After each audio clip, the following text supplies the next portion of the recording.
बिस्मिल्लाहिर्रहमानिर्रहीम जी, अस्सलाम वालेकुम। आज से ठीक 1 साल पहले पाकिस्तान पर बदकिस्मती से एक तारीक रात का आगाज़ हुआ और एक रजीम चेंज ऑपरेशन के तहत, एक साजिश के तहत ज़मीरों की मंडी लगाकर पाकिस्तान की मुंतखब हुकूमत ख़त्म की गई। पाकिस्तान के मुंतखब वज़ीर आज़म को घर भेजा गया और उनकी जगह एक ऐसी हुकूमत आई कि जिसके पास न कोई अवाम का मैंडेट था, न कोई अखलाकी जवाज़ था जिसकी बुनियाद के ऊपर वो मुल्क के मामलात को संभाल सके। ज़ाती उनकी हदफ ज़रूर थे और वो बड़े सादा से थे।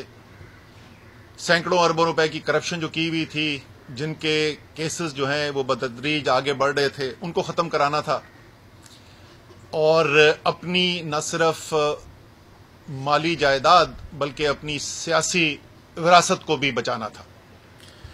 लेकिन हुआ क्या, 9 अप्रैल को ये बंद कमरों की साजिश कामयाब हुई, लेकिन पाकिस्तान की तारीख में पहली दफा कौम ने बजाय किसी हुकूमत के, किसी मुंतखब हुकूमत के घर जाने पर मिठाइयां बांटने के बजाय पूरी कौम जो है वो बगैर किसी लीडर के, बगैर किसी कॉल के वो सड़कों पर निकल आई।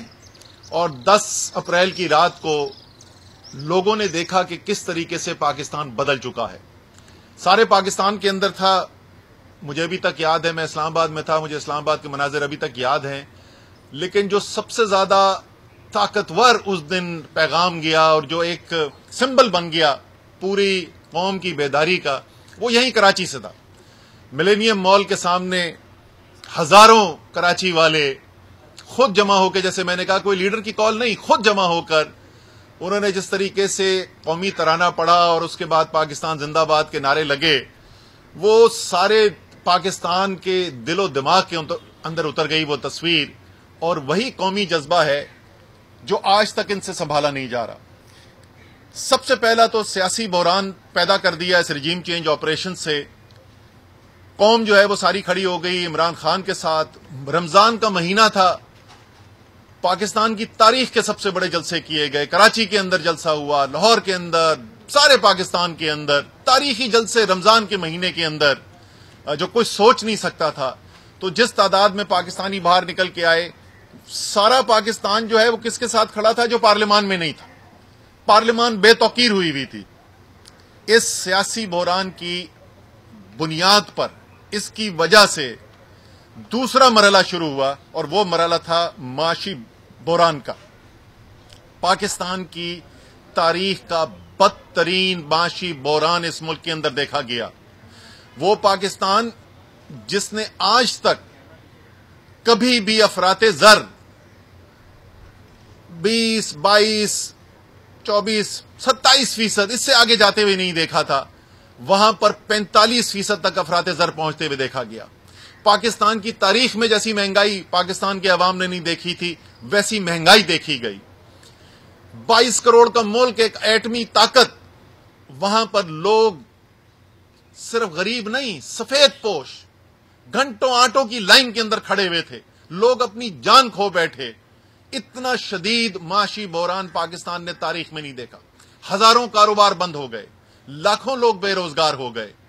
तो पहले सियासी बहरान आया, उससे माशी बहरान आया। जब ये दोनों बहरान आए, पहले ही अवाम तो फैसला पहले करके बैठ गई थी, उसके बाद जब महंगाई का तूफान आया तो ये खौफजदा हो गए। इनको नजर आया कि ये तजुर्बा तो बुरी तरीके से नाकाम हो गया है, पाकिस्तान तो हमारे खिलाफ खड़ा हो गया है। अदालत का फैसला आ गया, पंजाब के 20 ज़िमनी इंतखाबात आ गए। पंजाब की सियासत के मशहूर लोटे जो है, जिनको जिस नाम से जाना जाता है, उनके 20 के इलेक्शन आ गए। 75% इलेक्शन तहरीक इंसाफ जीत गई। ऐसी ऐसी सीट जो कोई सोच नहीं सकता था कि तहरीक इंसाफ वहां पर कामयाब होगी, वहां पर कामयाबी नजर आ गई। जब ये देखा तो खौफ और बढ़ गया।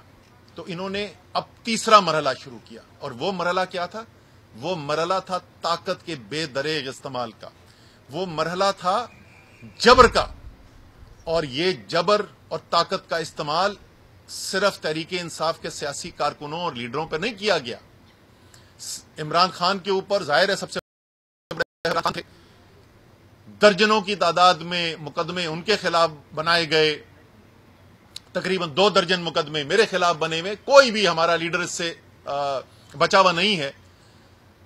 लेकिन वर्कर, एक आम सियासी वर्कर, सिर्फ अभी जो 2 हफ्ते गुजरे हैं, रमजान शुरू होने से कुछ 1-2 दिन पहले शुरू हुआ था और वो तकरीबन 2 हफ्ते तक चलता रहा सिलसिला, और उसकी तेजी चलती रही, खत्म तो नहीं हुआ है लेकिन उसकी तेजी चलती रही।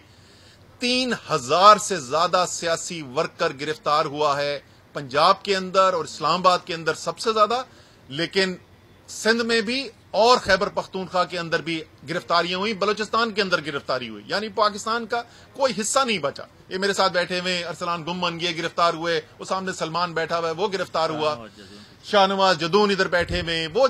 सो ना इस जबर के अंदर ना ये देखा जा रहा था कि किसी की उम्र कैसी है, अगर आप 75 साल आजम स्वाति हैं तो जुल्म आपके साथ भी किया जाएगा।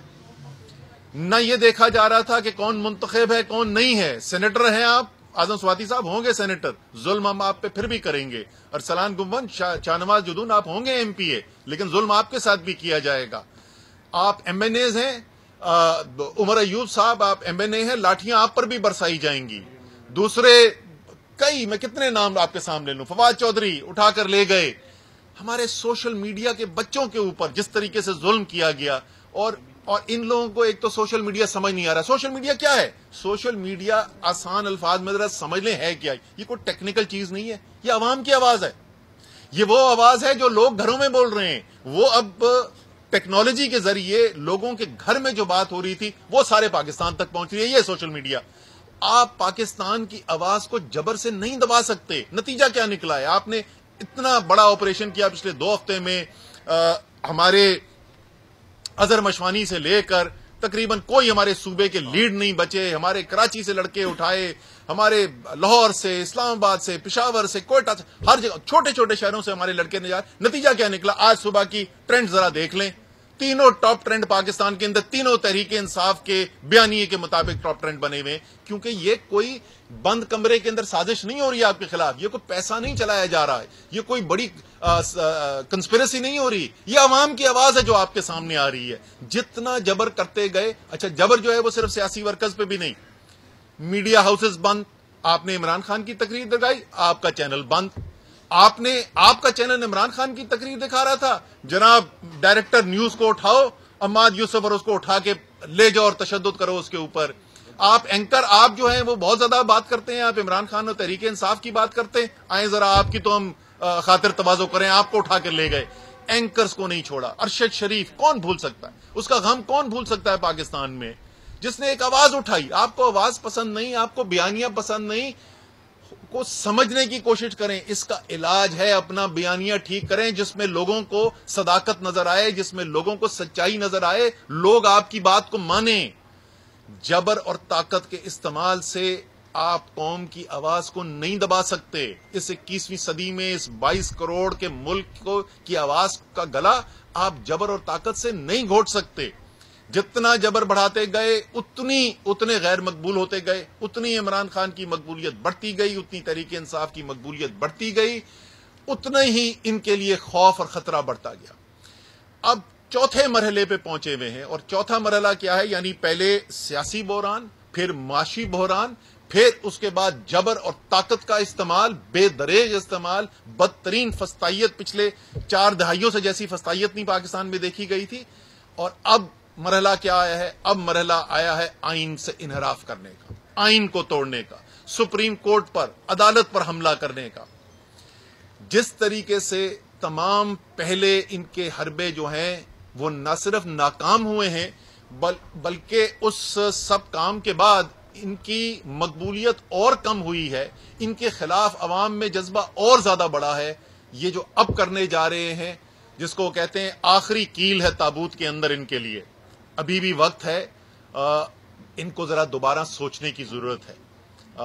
कुछ आवाजें आना शुरू हुई हैं, कराची में बैठे हुए, सिंध के अंदर बैठे हुए, तो मुझे लगता है कि मुस्लिम लीग तो इस वक्त अपनी सियासत के अंदर बिल्कुल अंधी हो चुकी है। लेकिन पीपल्स पार्टी को शायद नजर आ रहा है कि किस सियासी खाई के अंदर ये पीडीएम गिरती चली जा रही है। वहां से कुछ आवाजें सुनने को मिल रही है जो लगता है कि उनके ऊपर हकीकत आश्कार होना शुरू हुई है और उनको समझ आना शुरू हुआ है कि शायद इस जबर और ताकत से उनके मसाइल के अंदर इजाफा होगा, उनके मसाइल का हल नहीं मिलेगा। इसलिए इस मौके पे जब 1 साल गुजर गया है इस रजीम चेंज ऑपरेशन का और उससे पाकिस्तान के अंदर जो तबाही और बर्बादी आई है, चाहे वो माशी हो, सियासी हो, समाजी हो, आईनी हो, वो सारा पाकिस्तान नहीं सारी दुनिया देख चुकी है। मैं फिर एक दफा इनको बोलूंगा, आखिरी वक्त है, अभी भी सोच लीजिए, शायद आपके पास वापसी का कोई रास्ता हो। सियासत में कभी हरफे आखिर नहीं होता है। आप अभी भी ठीक फैसले कर लें, और ठीक फैसले क्या है? वो फैसले नहीं है जो असद उमर चाहता है। ठीक फैसला वो नहीं है जो इमरान खान चाहता है। ठीक फैसला वो है जो पाकिस्तान के अवाम चाहते हैं। अवाम पाकिस्तान की आवाज सुने, आप पाकिस्तान के आइन के मुताबिक फैसले करें, पाकिस्तान के कवानीन के मुताबिक फैसले करें। आज नहीं तो हो सकता है कल आपके लिए रास्ता निकल आए, लेकिन अगर आपने ये आइन तोड़ने वाला काम अभी किया तो फिर यहां से आपकी कोई वापसी नहीं होगी। बहुत शुक्रिया। अच्छा, ये आफ्ताबाइन अभी मिलकर आ रहे हैं। कराची के अंदर, हमारे औरंगी टाउन के अंदर वर्कर्स जो हैं वो अभी भी गिरफ्तार हैं। बेगुनाह लोगों को गिरफ्तार किया जा रहा है। ये क्रिकेट खेल रहे थे, क्रिकेट खेलते हुए उनको उठाकर ले गए थे। सो ये जो है हमारी जाहिर है इसको कानूनी तौर पर भी हम पूरी तरीके से उठाएंगे और हमारा मुतालबा है कि फौरी तौर पर इन वर्कर्स को रिहा किया जाए।